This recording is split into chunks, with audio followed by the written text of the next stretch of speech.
there. I'm Ed Gines at Strategic CFOs. I'm a fractional CFO. Hey Ed, my big question to you today is about one of your services. Why is audit and tax readiness so important?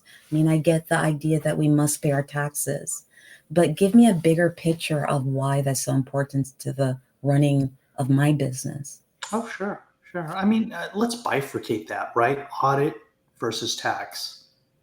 Well, audit implies to me that you have an investor base or that you've got a loan with a bank. And each one of them are dealing with you at arm's length. And they want to make sure the credibility of your financials are stated correctly.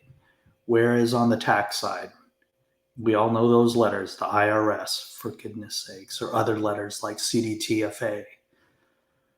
Are those what you're proclaiming what is owed accurate? Are the deductions accurate? Is the top line accurate? If not, you've got some concerns, so you better be ready. Thus, audit and tax readiness. Thank you for sharing that. Yeah, it doesn't make any sense if you have to close your business because you haven't paid your taxes.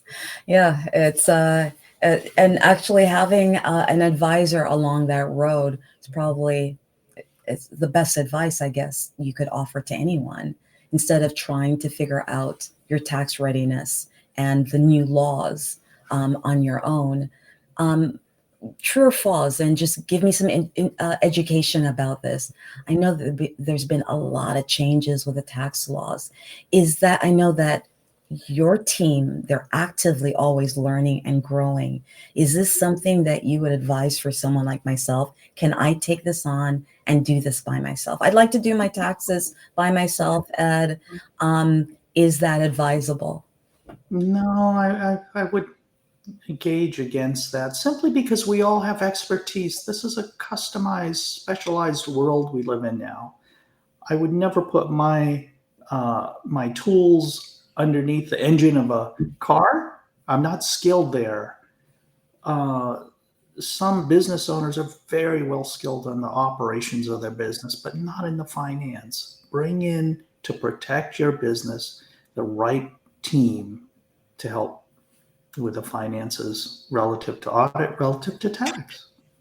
Can you offer me some success stories about how you've worked with your clients and not just during the success, the beautiful stories?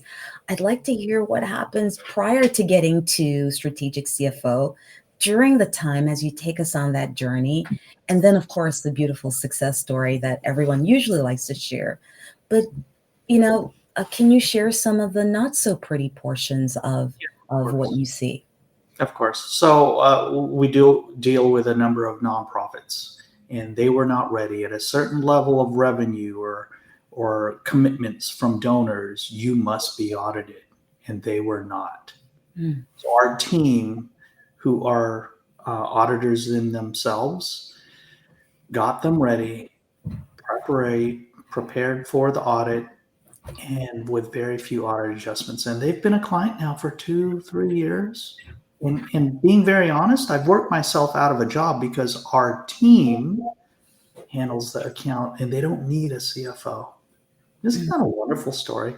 That is a wonderful story, because if you're unable to even take the monies that's being given to you because you're structured wrong, you're not maintaining your books the way you need to. Yeah, I can see that being a problem, and that's probably the same on the side where you need to take investors into the business as well. I'll give you a tax story too.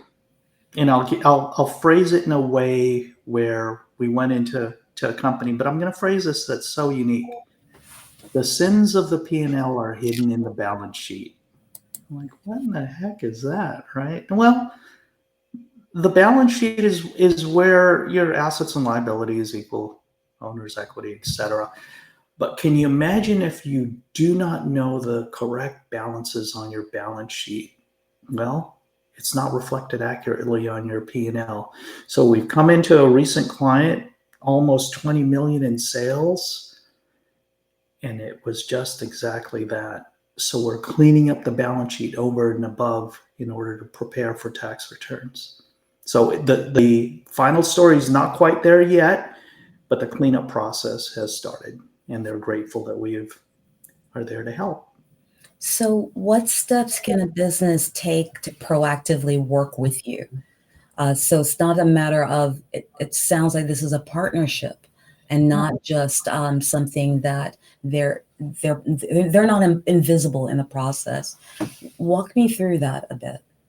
Yeah, of course it's a partnership. For goodness sakes, it has to be. We're there only on a part-time basis to help.